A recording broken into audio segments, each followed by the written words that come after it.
नमस्कार, राजस्थान 5 के प्रार में आपका स्वागत। मैं हूं आपके साथ हेमंत कुमार।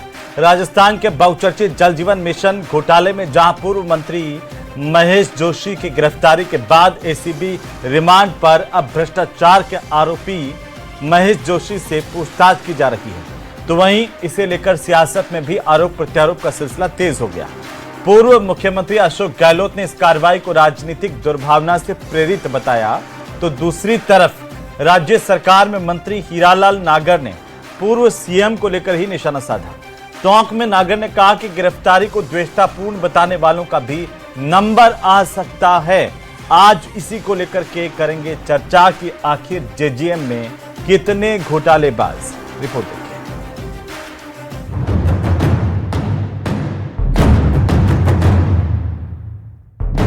जेजीएम घोटाले को लेकर सियासी बयानबाजी।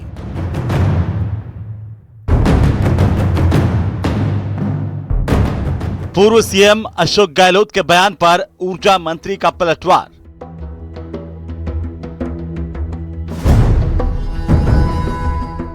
ऊर्जा मंत्री ने कहा, गिरफ्तारी को द्वेषतापूर्ण बताने वालों का भी नंबर आ सकता है।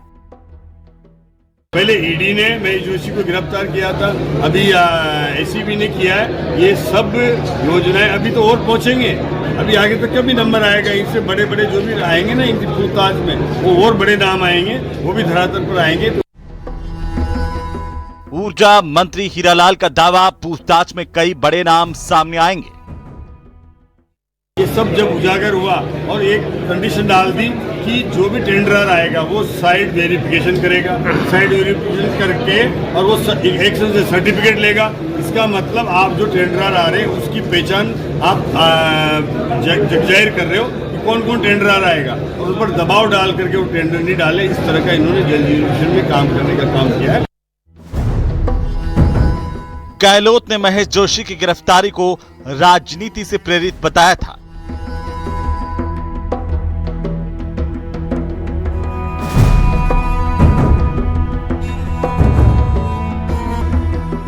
जेजीएम घोटाले में गिरफ्तारी, जुबानी जंग जारी।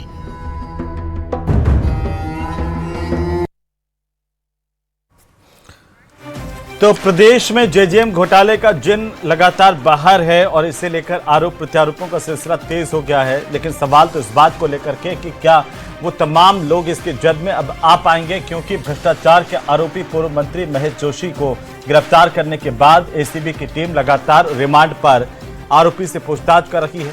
और यह कहा जा रहा है कि इस पूछताछ में, इस जांच में कई और बड़े नाम सामने आ सकते हैं। वो बड़े नाम कौन से हैं और इन्हें लेकर के क्या वाकई राजनीति हो रही है, इसी पर हम बात करेंगे। हमारे साथ खास मेहमान जुड़ चुके हैं। सबसे पहले मैं आपका परिचय करवा दूं।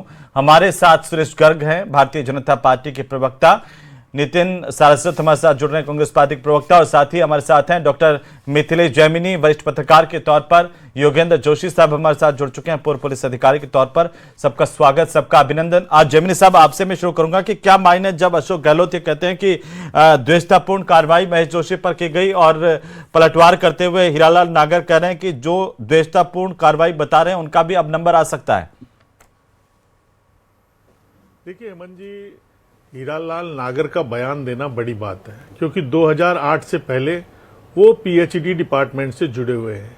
दूसरा इंपॉर्टेंट चीज है कि वो जिस जिले के प्रभारी हैं टोंक के, उसके पीएचडी मिनिस्टर कन्हैयालाल चौधरी भी उसी जिले से आते हैं। तो कहीं न कहीं जो हीरालाल नागर ने जो बात कही है उसमें दम नजर आ रहा है, क्योंकि जल्द ही जो एसीबी के सूत्र बता रहे हैं कि जो गिरफ्तार अधिकारी हैं वो और सुबोध अग्रवाल और महेश जोशी आमने सामने होंगे। तो कहीं न कहीं अशोक गहलोत के लिए चिंता का विषय है, क्योंकि जो 20,000 करोड़ का टेंडर पुलिंग का मामला है वो इंपॉर्टेंट मामला है, और उसमें खुद अशोक गहलोत द्वारा बनाया गया एक्ट ही उनके लिए परेशानी खड़ी करने वाला है। 2012 में उन्होंने आरटीपीपी एक्ट बनाया और उसी में एक शर्त जोड़ी और एक शर्त तोड़ी। उसके तहत कहीं न कहीं ये जो टेंडर पुलिंग का मामला है वो अशोक गहलोत के लिए बहुत भारी पड़ता हुआ नजर आ रहा है। यही कारण है कि जो अशोक गहलोत विदिन घटना के 2 मिनट या 5 मिनट के बाद अपने एक्स पर एक्टिव हो जाते हैं। महेश जोशी की गिरफ्तारी सुबह 4 बजे हुई और ट्वीट डाला शाम को। ये कहीं न कहीं बताता है कि अशोक गहलोत, जिनके लिए अब तो उनके लिए एक ही उपाय है कि वो जी। अपने आप को मारवाड़ का गांधी कहते हैं। तो जिस तरीके से चंपारण में महात्मा गांधी ने खुद कोर्ट में जाके खड़े हो गए थे कि मुझसे जो पूछना है पूछिए, तो उसी तो अंदाज आप भी में उम्मीद अशोक कर रहे हैं कि जाकर गहलोत साहब पूछ भी ले आकर जल के जीवन खुद मिशन में। कहेंगे कि मुझसे पूछना है तो पूछिए। इतने कच्चे खिलाड़ी आपको नजर आते हाँ, हैं। पूछ ले, ये आरोप महात्मा लगाना बंद गांधी करें। अलग थे, ये मारवाड़ के गांधी जी है हैं। ना, ये भी मारवाड़ के गांधी हैं, हाँ। ये भी गांधीवादी हैं। तो ये इनके लिए देखते हैं, लेकिन opportunity अभी है अभी मैं गांधीवादी वापस साबित आता हूं करने सर, का। मैं वापस आता हूं। अभी एक एक मिनट वाला वो बैरियर बीच बीच में टिक टिक कर देता है। लेकिन जोशी साहब, जो विपक्ष सवाल उठा रहा है कि ये गिरफ्तारी जो है वो द्वेषतापूर्ण तरीके से की गई या इसमें नियमों का पालन नहीं किया गया। अभी हालांकि रिमांड पर है भ्रष्टाचार के आरोपी महेश जोशी, और उसमें यह भी कहा जा रहा है कि कई खुलासे होंगे, लेकिन आप कैसे देख रहे हैं सर? देखिए अहमद जी, बात यह है कि गिरफ्तारी से पूर्व जो बीएनएसएस की धाराएं हैं उनकी पालना करना अनिवार्य है। अनिवार्य इसलिए है कि आप अगर गिरफ्तार करते हैं तो गिरफ्तारी का कारण और उस गिरफ्तारी का आधार क्या है ये और बताना पड़ेगा। पहले तो सिंपल था कि भाई आपको गिरफ्तार कर रहे हैं इस धारा और इस अपराध के तहत, लेकिन आधार क्या है गिरफ्तारी का ये भी आपको बताना पड़ेगा और लिखकर बताना पड़ेगा। अगर मान लीजिए अकस्मात आपको किसी को गिरफ्तार करना है तो भी आपको तुरंत उसी समय बताना पड़ेगा। जबकि मैं समझता हूं महेश जोशी से तो इस संबंध में पहले से भी पूछताछ होती रही होगी, तो कोई बात नहीं। लेकिन जो धारा 47 है उसके अंतर्गत इनको वहां नोटिस दे करके उनकी रिसिप्ट लेकर के फिर इनको गिरफ्तार किया जाना था।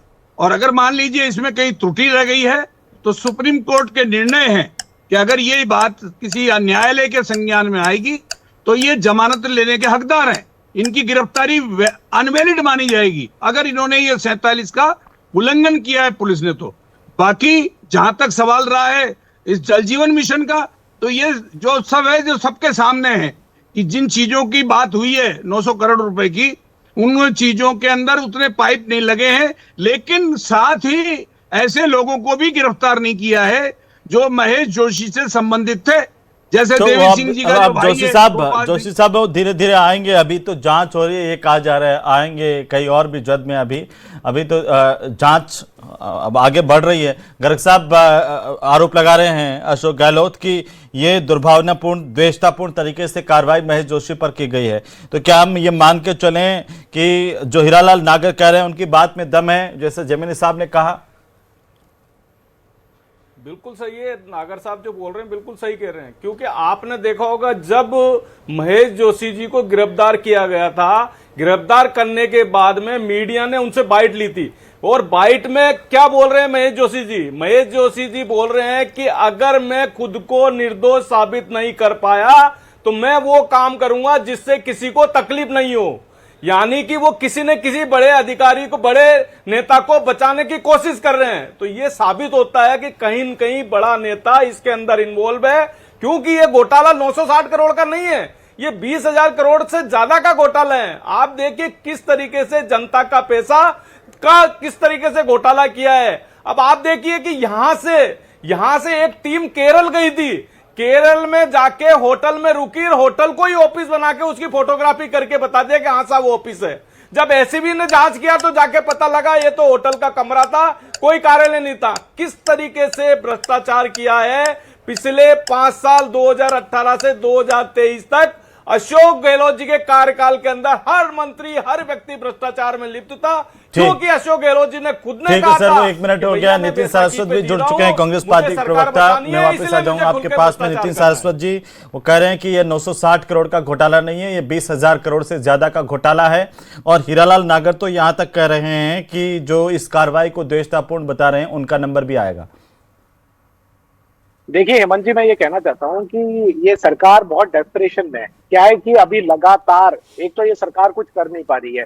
यहाँ पे मुख्यमंत्री के तथाकथित साले फरार है, किसी के गृह मंत्री के जीजा जी फरार, दामाद फरार है, किसी कोई मंत्री खुद भ्रष्टाचार में कोर्ट से क्या नाम से सजा पे हो गया है। तो अब इन लोगों को कुछ समझ में नहीं आ रहा है। आप सोचिए कि जो केस के ऊपर अभी कल ही हमें पता चला कि झुंझुनू में 4,000 करोड़ का किस तरीके से बाईपास के नाम पे जो घोटाला हुआ है, आप उससे पहले स्काउट गाइड के नाम पे कल ही खुलासा हुआ है किस तरीके से अध्यक्ष जी ने प्रेस कॉन्फ्रेंस की है, मदन दिलावर जी के किस तरीके से घोटाला हुआ है। उससे पहले आदिवासी के फूड पैकेट में घोटाला, कोई क्या नाम से अपना खनन का घोटाला। तो ये अब डेस्परेट हो गए। आप सोचिए कि जब ईडी पे उसी केस के ऊपर गिरफ्तारी होकर जमानत हो चुकी है। आज दूसरी एजेंसी से बिना किसी नोटिस के, बिना कुछ नियम पालन किए हुए, और सुबह 4:30 बजे, पहले जिस दिन धर्मपत्नी का क्या नाम से निधन था उस दिन गिरफ्तारी कर ली, अब उनकी जो क्या नाम से पुण्यतिथि थी उस दिन गिरफ्तारी कर ली। तो इस तरीके की चीजें की जा रही है ताकि कुछ ना कुछ ऐसा दिखा दिया जाए कि हम कर रहे हैं, जिसमें नियमों का भी कहीं नहीं है। खुद महेश जोशी जी ने कहा कि अगर मैं गलत निकला तो मैं कर लूंगा। उसको भी हमारे दोस्त सुरेश गर्ग क्या कर रहे हैं कि नहीं किसी को बचा, उन्होंने कहा कि अगर मैं ठीक है, हो गया सर, 1 मिनट तो अब इसका जवाब ले लेते हैं, फिर मैं आता हूं वापस। आप गर्ग साहब जवाब दीजिए। देखिए, भ्रष्टाचारी लोग किस तरह की बातें कर रहे हैं। अरे भाई, आपने भ्रष्टाचार किया, ये अशोक गहलोत जी खुद कह रहे हैं ना कि 5 साल तक मैं बैसाखी पे रहा हूं, 5 साल तक मुझे मेरी कुर्सी बचानी है। इसे खुलेआम मंत्रियों को और एमएलए को खुला छोड़ दिया था। हर व्यक्ति अपना आपको मुख्यमंत्री मानता था और भ्रष्टाचार करता था। ये भैया आपके टाइम का 960 करोड़ रुपए का घोटाला, और इसके बाद में पता लगा कि ऊंची रेट पे टेंडर दिए गए, टेंडरों के अंदर नियम बदले गए। उस बात का जब जवाब दे दीजिए। वो कह रहे हैं कि आपके राज्य में तो इतने घोटाले हो रहे हैं, स्काउट गाइड वाला घोटाला और बजरी घोटाला और खान घोटाला, उनको छिपाने के लिए हमारे राज्य में आप ऐसा कोई कर रहे हैं। घोटाला नहीं है। मैं देखिए हेमंत भाई, भारतीय जनता पार्टी के राज में कोई भ्रष्टाचार नहीं कर सकता। अगर भ्रष्टाचार करेगा तो वो जेल में जाएगा। हमारी 0 टॉलरेंस की नीति है, किसी भी भ्रष्टाचारी को हम छोड़ेंगे नहीं, हम उसको जेल में भेजेंगे। लेकिन इनसे पूछिए, इनके कार्यकाल में इतने भ्रष्टाचार हुआ, किसको इन्होंने जेल में भेजा है। लेकिन हमारी सरकार आने के बाद में निरंतर भ्रष्टाचारियों के खिलाफ काम कर रहे हैं। लगातार एसीबी रैसोजी, वही एसीबी रैसोजी पहले भी थी ना, यही डिपार्टमेंट था, यही संस्थाएं थी, क्यों नहीं कर रही थी काम।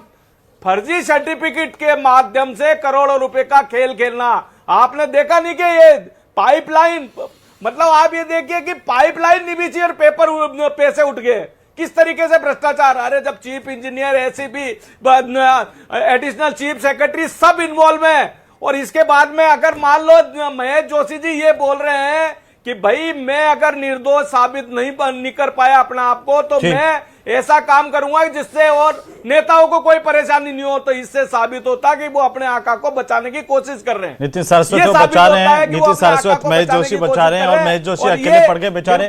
खाने के टाइम तो खा लिए, लेकिन अब जो है निगलते नहीं बन रहा है, ऐसा हो गया है कहीं। देखिए हेमंत जी, ये सुरेश गर्ग जी के यहाँ पे जो भ्रष्टाचार है उसे चढ़ावा नाम दे दिया गया है। आप इनसे पूछो कि कितने का चढ़ावा ले रहे हैं। कल ही 4000 मैं तो इनसे करोड़ का पूछूंगा ना, आपने कितने का चढ़ावा लिया था जेजेएम घोटाले के अंदर। अरे आपके टाइम पे यही थी, कुर्सी बचाने के लिए बार बार दिल्ली जाना पड़ता था आप लोगों को, कुर्सी बचाने के लिए बार बार। अशोक गहलोत जवाब दे रहे हैं, इंजीनियर मिले हुए हैं, ठीक है, इंजीनियर मिले हुए हैं। जब अशोक गहलोत जी ये बोल रहे हैं तो कौन है, कौन भ्रष्टाचारी है जी, बताइए आप। जब पूर्व मुख्यमंत्री अशोक गहलोत जी को ये बोलना पड़ता है, फिर इसका मतलब क्या है। गर्ग साहब जवाब दे रहे हैं। नितिन सारस्वत, इस पर जवाब दीजिए कि क्या ये घोटाला नहीं हुआ, और अगर घोटाला हुआ आपके राज्य में तो इसमें पूरी सरकार की जिम्मेदारी, जो तत्कालीन सीएम उनकी जिम्मेदारी नहीं बनती, तत्कालीन मंत्री की जिम्मेदारी नहीं है। देखिए हेमंत जी इन्होंने बहुत बड़ी बड़ी बातें कही थी। आज 2.5 साल हो चुके हैं, हम तो क्या नाम से ईडी के सामने भी और अभी इस जांच एजेंसी के भी सामने है, किस तरीके से इन्होंने किस किस का नाम लेके क्या क्या कहा था, उसका क्या है। तो जांच एजेंसी कोई आज से तो जांच कर नहीं रही है, ये एसीबी तो तब से ही जांच करनी है। सारस्वत जी, मैं ये कह रहा हूँ, हजारों करोड़ों रुपए के इनके घोटाले सामने आ रहे हैं। और आप वाले पे तो बोलिए, जेजेएम के अलावा आप सब कुछ बोलेंगे। बातें करने से नहीं होता भैया, बताइए ना कौन सा घोटाला। कोई घोटाला नहीं है, ये सब आपके पुराने कारनामे हैं जो निकल के आ रहे हैं अभी। आपके ये पुराने कारनामे 2018 से 2023 के बीच में वो निकल के आ रहे हैं। आप इनसे बुलवा लीजिए, ये पुराने कारनामे जो गर्ग साहब जवाब दे रहे हैं। गर्ग साहब मैं आ जाऊं आपके पास में। नितिन जी, अरे गर्ग साहब थोड़ा जेजेएम के अलावा आप सब पर बोल रहे हैं, लेकिन जेजेएम पर क्यों नहीं बोल रहे हैं। मैं जेजेएम पे भी बोल रहा हूँ ना कि जेजेएम के तो बिल्कुल उन्होंने, महेश जोशी जी ने तमाम तरीके से, पहले ईडी ने कार्रवाई की, वहां से जमानत ली है, एसीबी ने तो तमाम तरीके के नियमों की अवहेलना करके उनको गिरफ्तार कर लिया 4:30 बजे। अभी थोड़े दिन में आप फिर देख लीजिएगा, ये तो हो जाएगा। तो अभी आप ये मांग करते हैं नितिन सारस्वत, सुनिए ना, नैतिकता के आधार पर अभी आप कह रहे हैं कि वो महेश जोशी जो है आरोपी भ्रष्टाचार के, वो जांच का सामना करें, तो आप ये मांग करते हैं कि सरकार जो भी भ्रष्टाचारी है उनको तुरंत जेल में डाले। अरे ये 4.5 अरे आप क्या कह रहे हैं, आदिवासी पैकेट का घोटाला इन्होंने कर रहा है, स्काउट गाइड छोड़िए का ना घोटाला कर रहे आदिवासी हैं, 4,000 पैकेज, करोड़ का जमीन का घोटाला कर रहे हैं। जेजेएम घोटाले और पर ये बोलिए ना, इनका- इतना सुनिए, कह दीजिए इनके- कि हम अरे मांग सुनिए तो करते हैं सही। सरकार से कि अरे जो सुनिए भी तो भ्रष्टाचारी है उनको अरे तुरंत सुनिए तो जेल सही। में डाला जाए। बिल्कुल बिल्कुल करे, हम तो कह रहे हैं भूमाफिया जो साला फरार हो गया उसको गिरफ्तार करे। अरे भूमाफिया छोड़िए ना, जो जल माफिया है उसका क्या होगा? आप समझ ही नहीं रहे, हम तो अरे आप नहीं समझ रहे, मैं कह रहा हूँ जल जीवन मिशन घोटाले में आप क्या ये बोलते हैं, मांग करते हैं कि जो भ्रष्टाचारी है सबको जेल में होना चाहिए, बाहर कोई नहीं रहे। हेमंत जी आप डरिए मत, आपकी नौकरी नहीं जाएगी। योगेंद्र जोशी जी तमाम चीजें नितिन बता सारस्वत चुके हैं, जी, किस तरीके के पहलू नितिन सारस्वत जी है, प्लीज, किस तरीके से यहाँ पे मैं नहीं डरता हूँ, प्लीज नहीं आप डर रहे हैं। नहीं, मैं क्यों डर रहा हूँ? मैं तो सीना ठोक के बोल रहा हूँ कि जो भ्रष्टाचारी है उन पर कार्रवाई होनी चाहिए। अरे आप एक बार बोलिए कि अब बताइए मैं कोई गलत बोल रहा हूँ या आपके हिसाब से मैं कह दूं कि इस वाले मामले में नहीं हो, उस वाले मामले में हो जाए, आप वाले शब्द डाल लूं? बताइए। मैं तो कह रहा हूँ ना, मैं तो देखिए हम तो जांच का मैं कह सकता हूँ, आप कह सकते हैं क्या? आप कह सकते हैं? बिल्कुल। तो आप बोलिए कि हर भ्रष्टाचारी को जेल में डाल दीजिए, बोलिए। मैं कह रहा हूँ हर जेजेएम मिशन घोटाले में जिन्होंने भ्रष्टाचार किया वो जेल में होने चाहिए, बोलिए। बिल्कुल जेल में होने चाहिए। 2.5 साल से क्यों जेल में नहीं है? मैं ये कह रहा हूं, सवाल पूछे, ये जायज सवाल है ना? जेल में नहीं है। लेकिन गर्ग साहब ये तो जायज सवाल है उनका, वो कह रहे हैं कि अभी तक जेल में क्यों नहीं है बाकी के लोग? बताइए ना आप। कब तक इंतजार करे प्रदेश की जनता? 20 से ज्यादा मैं तो ये कह रहा हूँ अभी तक क्यों नहीं जेल, और जो वो कह रहे हैं चाहे किसी ने भी किया हो, चाहे अशोक गहलोत जी का इन्वॉल्वमेंट हो या किसी और का, डालिए जेल में उनको। बिल्कुल बिल्कुल, हाँ बिल्कुल, उनको बातें भी जेल करने में से निश्चित रूप से आने वाला है उनका भी नंबर, आने वाला उनका भी नंबर, उनका आप ही नंबर के भी लोगों आने का वाला नंबर है। आ रहा है, नितिन ये जी, कहते-कहते 2.5 निश्चित साल रहिए, निकल गया, उनका अब नंबर 1 भी साल आने और वाला बचा है। है। 20,000 करोड़ रुपए का घोटाला है, छोटा मोटा घोटाला नहीं है। जयमिनी मैं साहब, ये कह रहा हूं, 20,000 करोड़ रुपए जयमिनी का साहब कांग्रेस पार्टी के प्रवक्ता ये मांग कर रहे हैं कि भाई अभी तक जो जलदाय मंत्री पर कार्रवाई की गई वो आएगा कम है, नंबर। वो कम है। भ्रष्टाचार के आरोप में जिन जिन के भी नाम आए उन्हें बिना किसी राजनीतिक द्वेषता के भ्रष्टाचारियों को जेल में डालना चाहिए, उन पर कार्रवाई करनी चाहिए सरकार को। जयमिनी साहब। बिल्कुल बिल्कुल, मैं कांग्रेस की इस मांग का समर्थन करता हूं, होना भी यही चाहिए, क्योंकि जल जीवन मिशन को तत्कालीन अफसर कहते थे जेल जाओ मिशन या जी का जंजाल मिशन, लेकिन उस बात को उस समय नजरअंदाज किया गया। किस तरीके से एक गुप्त ईमेल आउट हो गई, ये एक बहुत इंपॉर्टेंट चीज है कि किस तरीके से एक इरकान कंपनी से मेल आई और वो मेल ठेकेदारों तक पहुंच गई, तो फर्जी मेल कैसे क्रिएट हुई। तो कई ऐसे सवाल हैं जो ये बताते हैं कि बहुत वेल प्रूफ ये मैं कहूंगा कि करप्शन था, और किस तरीके से जो इंजीनियर इनके इशारों पर काम नहीं कर रहे थे उनको 2-2 साल एपीओ रखा गया। बीडी कल्ला साहब तो फिर भी थोड़े शांति से काम कर रहे थे, लेकिन महेश जोशी ने आकर जो तांडव मचाया, वो अभी रिटायर्ड इंजीनियर एपीओ किए हुए जो रिटायर हो गए उनको अगर बुलाकर एसीबी पूछे तो और कड़ी में कड़ी जुड़ेगी, क्योंकि मैं 1-2 रिटायर्ड एसी से मिला, वो 2.5 साल उनको एपीओ रखा गया क्योंकि वो उनकी शर्तों पर काम करने को तैयार नहीं थे। तो कहीं न कहीं ये सारी चीजें हैं, लेकिन एक चीज जो इंपॉर्टेंट है, मैं नितिन सारस्वत जी की बात में बात जोड़ते हुए कहता हूं कि देवी सिंह शेखावत के भाई गोपाल सिंह शेखावत पर रहमो करम क्यों? क्योंकि वो तो महेश जोशी जी के राइट हैंड थे। अशोक गहलोत जी की तरफ हीरालाल नागर ऊर्जा के स्वतंत्र प्रभार रखते हैं, ओम बिड़ला जी के खास माने जाते हैं हाड़ौती में। अगर वो बयान दे रहे हैं तो बयान में बहुत दम है, बयान खाली नहीं जाएगा, ये कंफर्म है, क्योंकि ओम बिड़ला जी भी कहीं न कहीं बहुत वैल्यू रखते हैं और उनके खास हैं और स्वतंत्र ऊर्जा का प्रभार है। ऐसे में जो एक सवाल है कि एक कुमावत को क्यों बचाया गया, 4 इंजीनियर जिन्होंने 10 करोड़ रुपए वापस कंपनी ने गलत भुगतान के जमा करा दिए, उनकी चार्जशीट 1 साल से क्यों घूम रही है, उनको बर्खास्त क्यों नहीं किया गया? ये तमाम सवाल भी नितिन साहब जवाब दे सकते हैं इस बात का। तो गर्ग साहब, अगर ये जो जयमिनी साहब सवाल उठा रहे हैं और कांग्रेस मांग कर रही है, फिर आप इंतजार किस बात का कर रहे हैं? देखिए, नहीं हम इंतजार नहीं, तुरंत देखिए, हमारे पिछले 2.5 साल से जब से हमारी सरकार आई है निरंतर भ्रष्टाचारियों के खिलाफ काम कर रही है। आप देखिए कि चाहे जल जीवन मिशन का घोटाला हो, चाहे पेपर लीक के मामले हो, तो उसके अंदर गोपाल सिंह शेखावत को कह रहे हैं, गोपाल सिंह शेखावत को आपने बचाने का काम किया है, 4 इंजीनियर्स को बचाने का काम किया है। की नीति है, किसी भी भ्रष्टाचारी को नहीं छोड़ा जाएगा, किसी को भी नहीं छोड़ा जाएगा, चाहे वो किसी से संबंधित हो, चाहे वो इनके पूर्व मुख्यमंत्री से संबंधित हो, चाहे कोई हो। जब पूर्व मुख्यमंत्री के पीएसओ को गिरफ्तार किया है तो पीएसओ की तो हिम्मत नहीं है कि भ्रष्टाचार कर दे, कहीं न कहीं ऊपर पहुंच होगी तभी जाके उसने भ्रष्टाचार किया होगा। तो इसलिए भैया किसी को भी नहीं छोड़ा जाएगा। पर बात यह है कि एसीबी को जब मीडिया को वो स्टेटमेंट दे रहे हैं, तब महेश जोशी जी का ये बोलना कि मैं अपने आप को अगर निर्दोष साबित नहीं कर पाया तो मैं किसी को तकलीफ नहीं आने दूंगा, इसका क्या मतलब है? इसका मतलब ये कि बड़ा इसका इनका मतलब नेता बता रहे है, हैं वो भी इस भ्रष्टाचार में बता रहे हैं, क्या लिप्त है। मतलब है हेमंत जी, सारस्वत जी? हाँ। आ रहा हूं एक बार सारस्वत हेमंत जी, जी। इसका मतलब बता दीजिए।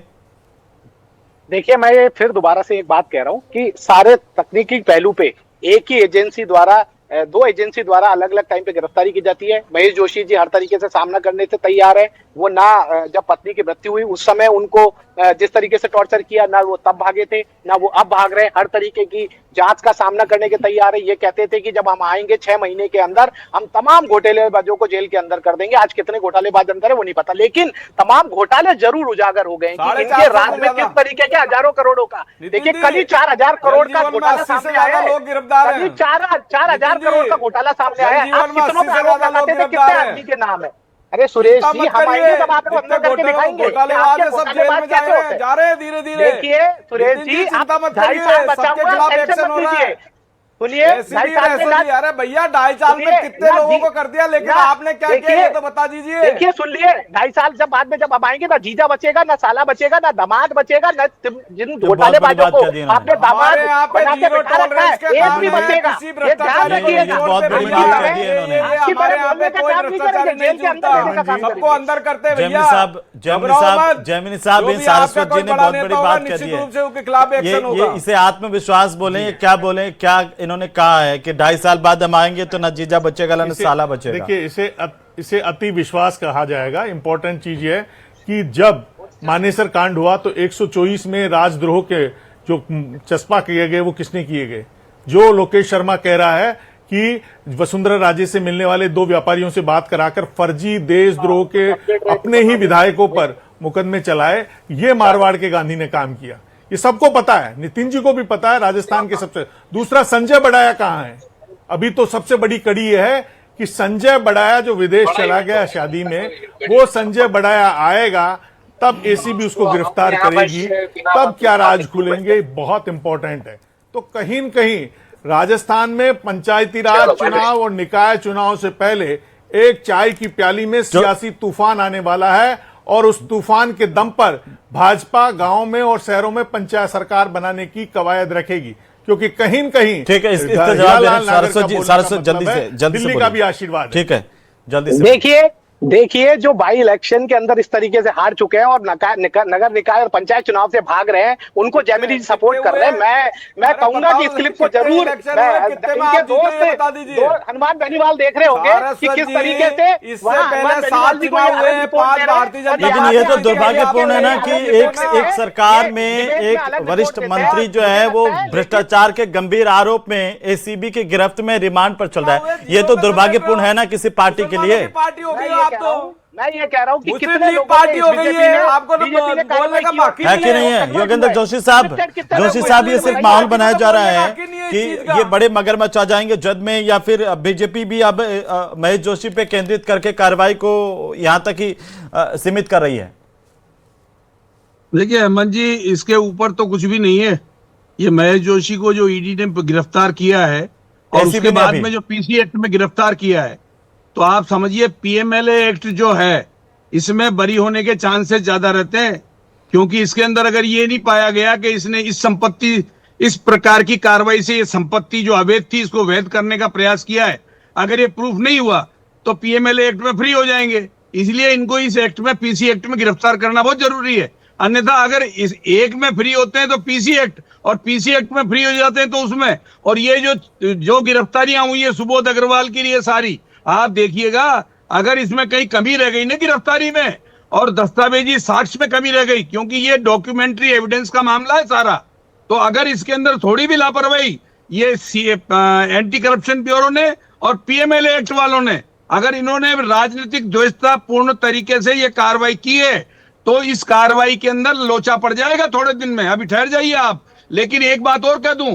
कि ये जो बात कह रहे हैं कि महेश जोशी ने ये कहा है कि मैं निर्दोष साबित नहीं कर सकता हूं, तो ऐसी कार्रवाई करूंगा कि किसी को तकलीफ नहीं होगी, इसका अर्थ ये दूसरा नहीं है। इसका अर्थ एक और निकलता है, कहीं ऐसा नहीं हो कि ये महेश जोशी इनके गले की फांस बन जाए, ऐसा हो सकता है। क्योंकि वो परेशान है। वो जिस स्थिति में उनके साथ व्यवहार किया गया, पत्नी की डेथ के समय व्यवहार किया गया, और अब जो व्यवहार किया जा रहा है, ऐसी मानसिकता उनकी बन गई है। इस मानसिकता का अर्थ दूसरा लीजिए। अगर आप जोशी साहब के इस आधार पर किसी आरोपी पर कार्रवाई नहीं हो, फिर तो कोई ऐसा कह दे तो नहीं, अजी कानून होती तो है, अपने कार्रवाई तरीके क्यों से नहीं काम होती है? करता है ना, भावनाओं से थोड़ी नहीं चलने वाला कार्रवाई होती मामला। है, लेकिन अगर आप प्रोसीजर एडॉप्ट नहीं करेंगे हाँ, ना, प्रोसीजर की बात तो, जो उठा रहे हैं हाँ, गर्ग साहब, प्रोसीजर की बात बार बार उठ रही है। अभी जोशी साहब भी उठा रहे हैं और सरसों जी भी कर रहे हैं। उसमें कमी रह गई है, तो आप थोड़े दिन तक चला सकते हैं उस चीज को। ठीक है, नियमों के हिसाब से ही गिरफ्तार हुए हैं। ऐसा है, देखो हेमंत भाई, नियमों के हिसाब से ही गिरफ्तार हुए हैं और सब एसीबी अपने हिसाब से पूरे तरीके से सिस्टम से ही काम कर रही है और भ्रष्टाचारी को ही गिरफ्तार कर रही है। ऐसा नहीं है, सब साक्ष्य हैं तभी जाके। अब आप बताइए कि केरल में जब यहां से स्टाफ गया था, यहां के अधिकारी गए थे, होटल में ठहरे थे, होटल में ठहरने के बाद में उस होटल को ही कार्यालय बना के उसकी फोटो लगा के उससे ये कि हाँ सब कार्यालय था। लेकिन एसीबी जब केरल गई